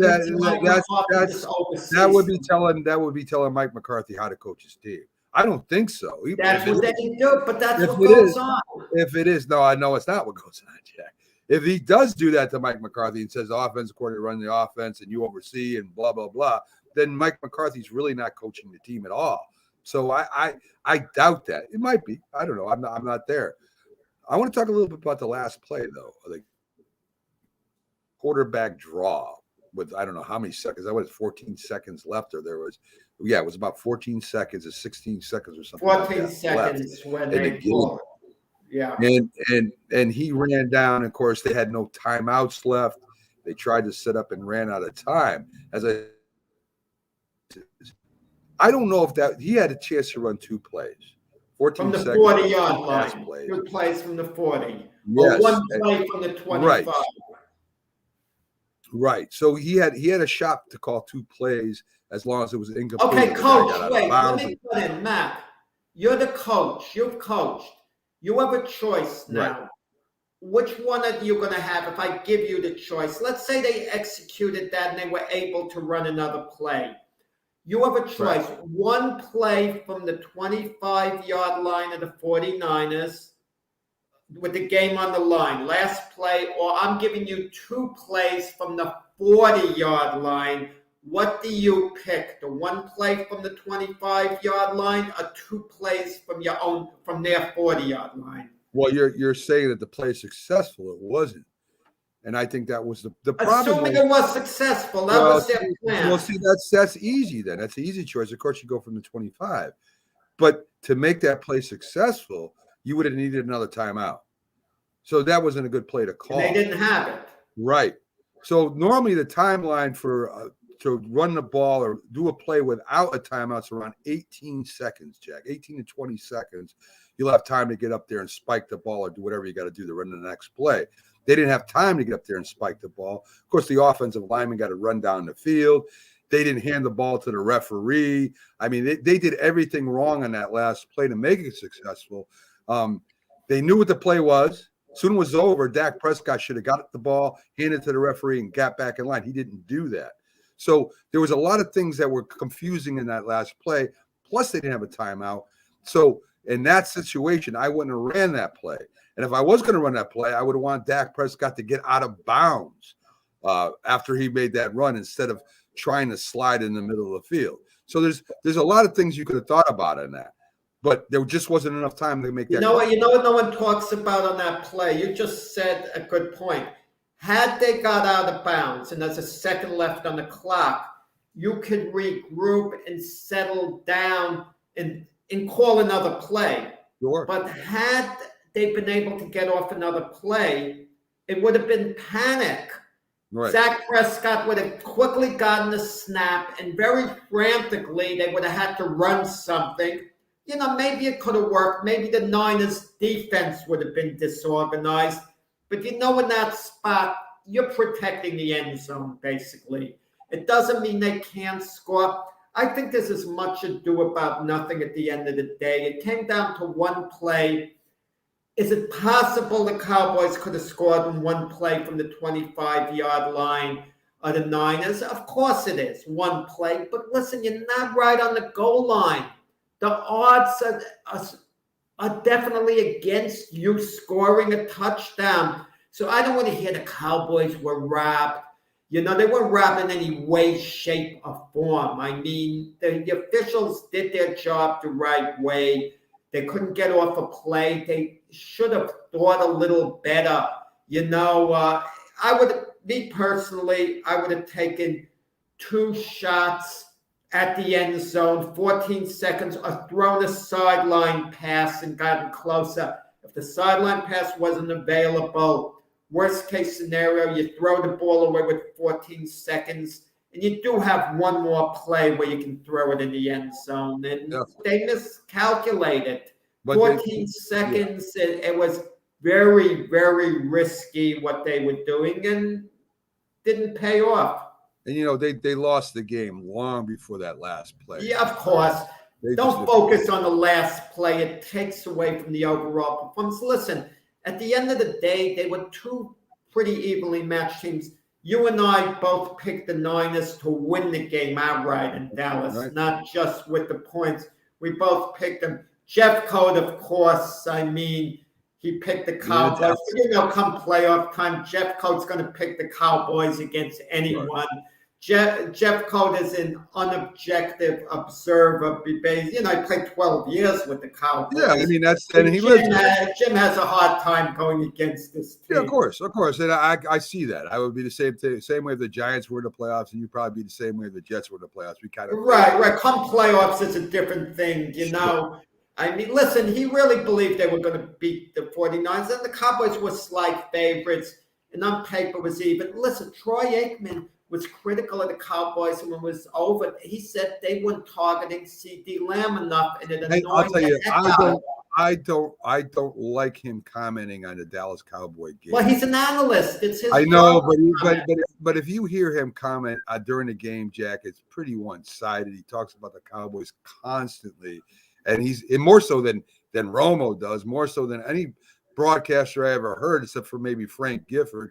I mean, he's just that bad. You think he's a homer for the Cowboys? Oh! If you listen to him talk during the game, Jack, he's surprised when the other team is beating the Cowboys, and when the Cowboys are winning, he's almost gloating. So it's really. No, I think Troy Aikman. I'll disagree with you. I haven't noticed that. I mean, maybe I don't look at it carefully enough to analyze that, but nothing he's ever said has jumped out at me as far as him being a homer.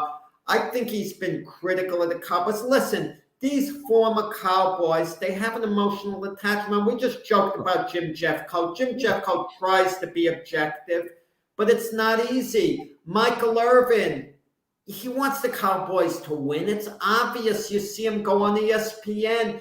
At the NFL Network, he wants them to win. How can he not? He was with them his whole career. Troy Aikman wants the Cowboys to win. He's been with them his whole career, but can you do your job objectively?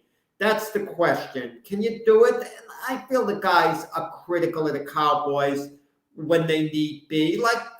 Listen, Troy Aikman's been very critical of Jerry Jones and moves he's made with the Cowboys over the years. You know, so I don't look at him as being a homer the way other people do. But you've, I guess, listened to him maybe a little more carefully in that regard as I have, and you feel he is. Well, I think when he calls other games besides the Cowboys, he sounds a little bit more even. That's all, Jack. So anyway, let's talk a little bit about Buffalo. I mean, we touched on it Sunday. Mac Jones, moment too big for him. and too big for the New Patriots. England and Buffalo playoff game. Yeah. I mean, it was just too big. I think the Pats did a good job getting the playoffs in their first year back. After last year, I just think it was too big of a moment for that team, not just Mac Jones. So I'm not going to sit there and blame Mac Jones about it because the defense didn't play well either. Buffalo looks like the real deal this year. They got it together. They're going to be going up against a real good Kansas City Chiefs team, Jack, who took apart Pittsburgh after the first quarter.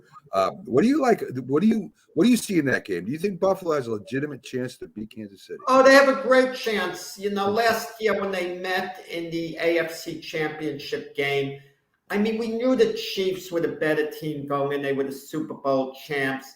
And even though last season the Chiefs' 14-2 record maybe was a little deceiving because they did win a lot of close games last year, the Chiefs. Come playoff time, they're meeting Buffalo to go to the Super Bowl. I think last year was a little different. Buffalo hadn't won a playoff game in a long time, and they got over the top. So just getting to the AFC Championship game was a big success, and we all figured Buffalo is now a year away, that this was going to be their year. They were making a serious run, and they are making a serious run. They didn't have as good a regular season as we hoped, but now they seem to, have it together. And playing that game in KC is going to be a bit of an advantage for KC. I look for really a high-scoring game. I don't look for the defenses to dominate that particular game. We're going to hold off our pick, I guess, Mac, for a couple of days. I'm not going to give my pick in that game. But what happened, getting back to New England a second, New England had a weird season, Mac, a very strange season. They started 1-4, but a lot of those games were close losses, like the Tampa Bay with the field goal attempt, hitting the crossbar at the end where they could have won. But then in the middle of the season, New England surged. They looked like they could be the best team in football. They looked like they had a good chance of going to the Super Bowl. And then at the end of the season, they started slumping after they won that game, beating Buffalo in that terrible weather game where they only threw the ball 3 times. And what happened to them in the playoffs? Losing at Buffalo in the playoffs is no disgrace. But the way they lost, they had no fight in them. Their defense was completely ineffective. And at the end of the year, was it a successful year for New England? I would say no. They did what was expected. They went 10-7 when all was said and done, which was about what they were expected to do. They made some changes. And in the playoffs, they flopped. Listen, Mac Jones is a rookie quarterback. Bottom line is, was this a good year for Mac Jones or not? If you want to give an answer, yes or no. And I think you'd have to say yes. Taking everything. I give him about a B-. I think he's got a lot to learn yet. B- for rookie? I think he did better than that. I don't know, Jack. I don't know. I don't know about that. I think I give him a B-, which I think is a good grade for a rookie quarterback. I think it's probably one of the higher grades I would give any of the rookie quarterbacks. So I think he had a better. I guess all the other rookie quarterbacks get D's or so. Some of them are worse than that, Jack. But anyway, I think he's on his way. I really do. I think he's going to be really good next year. Let's talk real quick about the Cardinals and the Rams. I took the Cardinals to beat the Rams last week, Jack. That's how blind I was to the Cardinals. I thought after they beat Dallas that one game, they kind of had it together. The Cardinals have lost to the Rams 8 games in a row, Jack. Kyle Murray has something. Yeah, he has something against the Rams. He played terrible. I mean, terrible. I could have played better than he played, throwing the ball, getting a safety, and just throwing up in the air for anybody. I don't know about Kyle Murray anymore. I thought he was going to be really good. He's got a cannon for an arm. He's somewhat accurate, and he sure can run with the ball. But it seems to me that the Cardinals, and Jim Jeffco brought this up, when Kingsbury coached at Texas Tech, they always started out fast. And even at Houston, they started off fast, beginning of the year. And then at the end of the year, they fell off. This has happened to the Cardinals a couple years in a row now. And it seems like the other teams catch up with them. It's kind of a gimmicky offense, Jack. It's a lot of option, a lot of rolling out, a lot of stuff, and it doesn't seem like their offense can be physical with anybody. They can't go up there and knock you off the ball, and the teams kind of catch up to them at the end of the year. And the Rams defense just dominated the Cardinals and Kyle Murray, and the Rams offense played pretty well. I mean, they look good. So what do you think about Kyle Murray and the Cardinals, Jack? Well, look, Kyler Murray, let me tell you something. I mentioned when DeAndre Hopkins was out for the season early with the injury, I told you, Mac, that was going to have a major impact. And it did have a major impact. When you have one of the best receivers in football and you lose him, I mean, that's a cushion. That's a guy you look for, to help bail you out. But with that said, you make a good point about Kyler Murray. Listen, maybe he wasn't one of the elite quarterbacks in football, but he's definitely the Cardinal franchise quarterback. There was zero talk about the Cardinals needing another quarterback, such as we hear the talk about other teams. No ifs or buts about it. He's the Cardinal franchise quarterback. He was dreadful. And I don't want to hear, well, the Rams put a good pass rush on him. He panicked. That interception in the end zone, that was high school stuff, the way he underhand. He just threw the ball away like it was a hot potato just to get rid of it. He didn't even throw it away like out of bounds. He panicked and just flipped the ball in the air and hoped for the best. And, of course, it was intercepted. It was a pick six. It was a disaster. Kyler Murray was terrible in this game. And now, next season, he's going to be under the microscope. He wasn't under the microscope for this game because, like I said, he was a Cardinal franchise quarterback, a very good quarterback. But now all eyes are going to be on him next year. Has his game peaked out? Has he peaked? Is he going to slide backwards? And we'll see. But listen, some people had higher hopes for Arizona. Unbalanced, this season turned out about what was expected. They were thought to be maybe a playoff type team. Some people thought they could be a Super Bowl contender, but they realistically weren't one of the favorites. But next year, we'll see with Cliff Kingsbury. Are they taking the next step? Yeah. If they don't, his job's going to be in danger, after next season. So the Rams win. They're going to go play Tampa Bay minus a couple people on offense. But it seems to me you've got Tom Brady, who will work really hard with the replacement wide receivers, get the timing down, has a game plan. Tampa Bay defense versus the Ram defense should be a great game, Jack. It's going to be a great game without question. I like to analyze, and I've said it in past shows, who does it mean more to win the game? And I don't necessarily base my predictions on that at all, but who does it mean more to? Let's say Tampa Bay loses. Let's say they lose.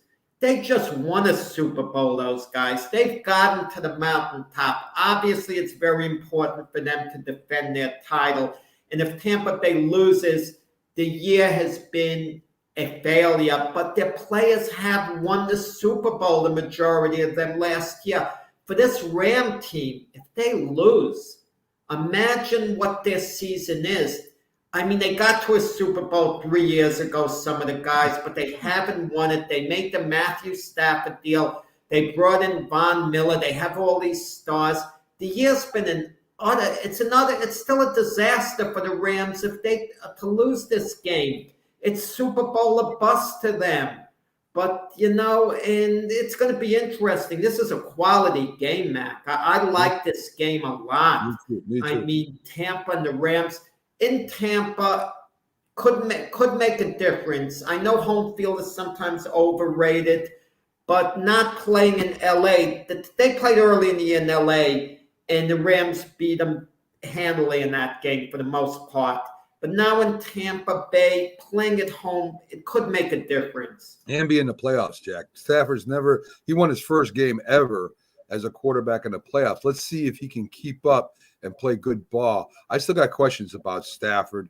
we'll see what happens when he goes in under pressure. And, and rightfully so. Tampa Bay's defense is now healthy. They're starting to peak.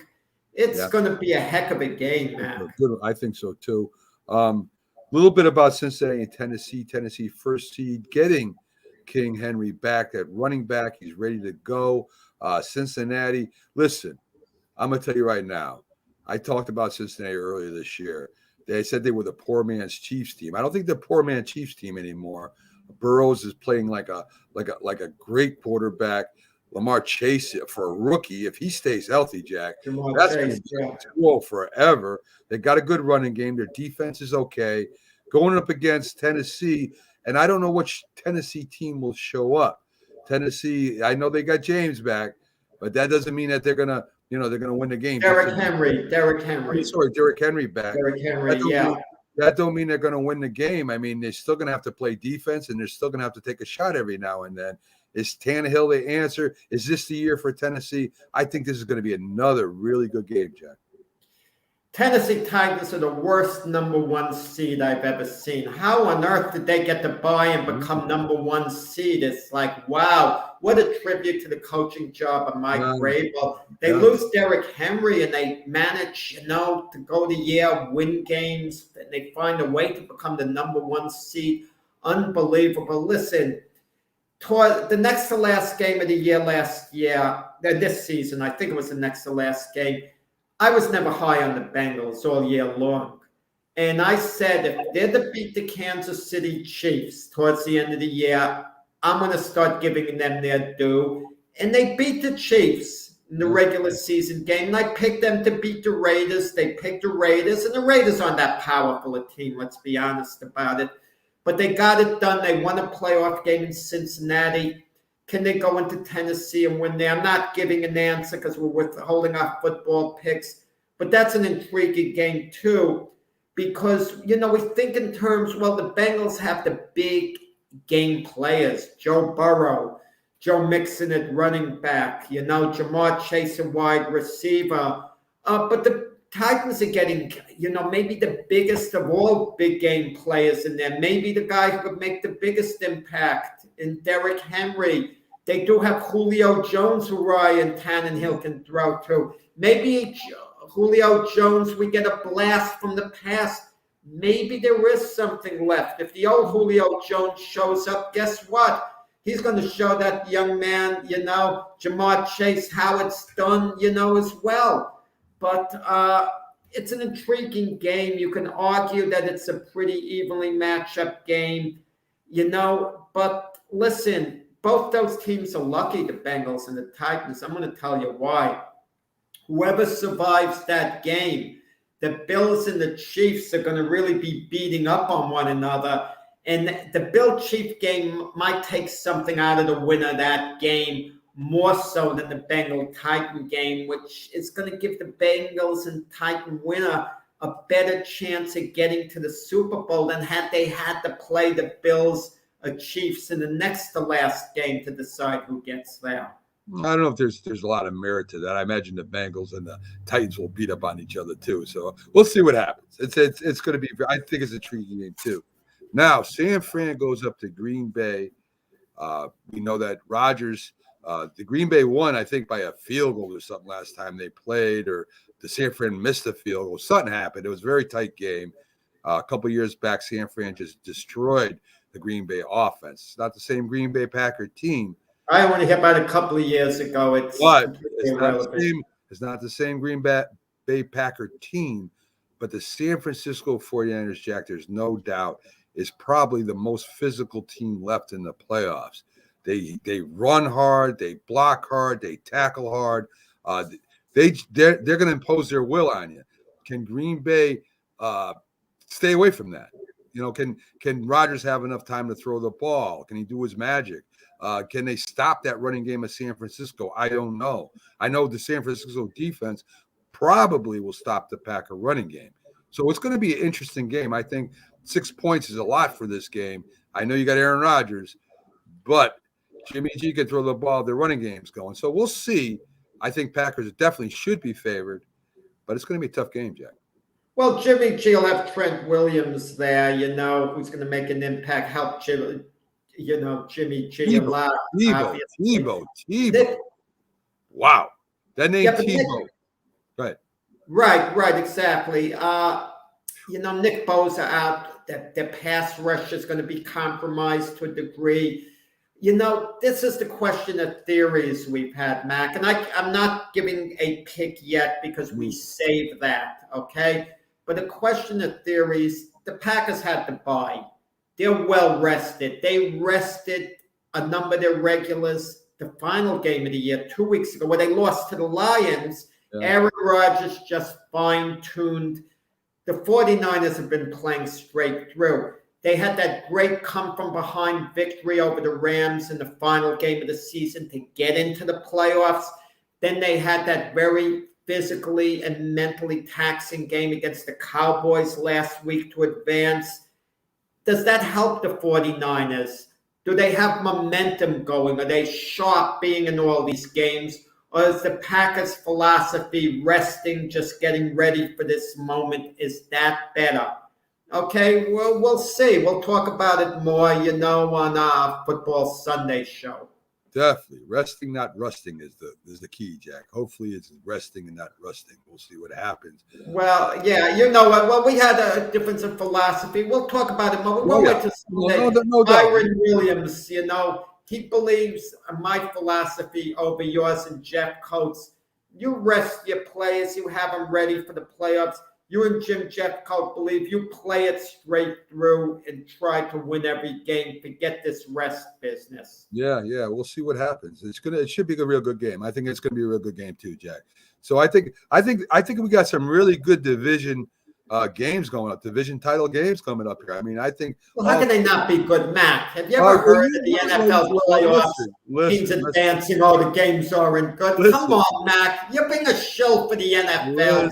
You're trying to get the ratings for our shows. You're saying, tune in here for our picks. What great games. I want to hear commentators say these aren't good games, Mac. They could be better.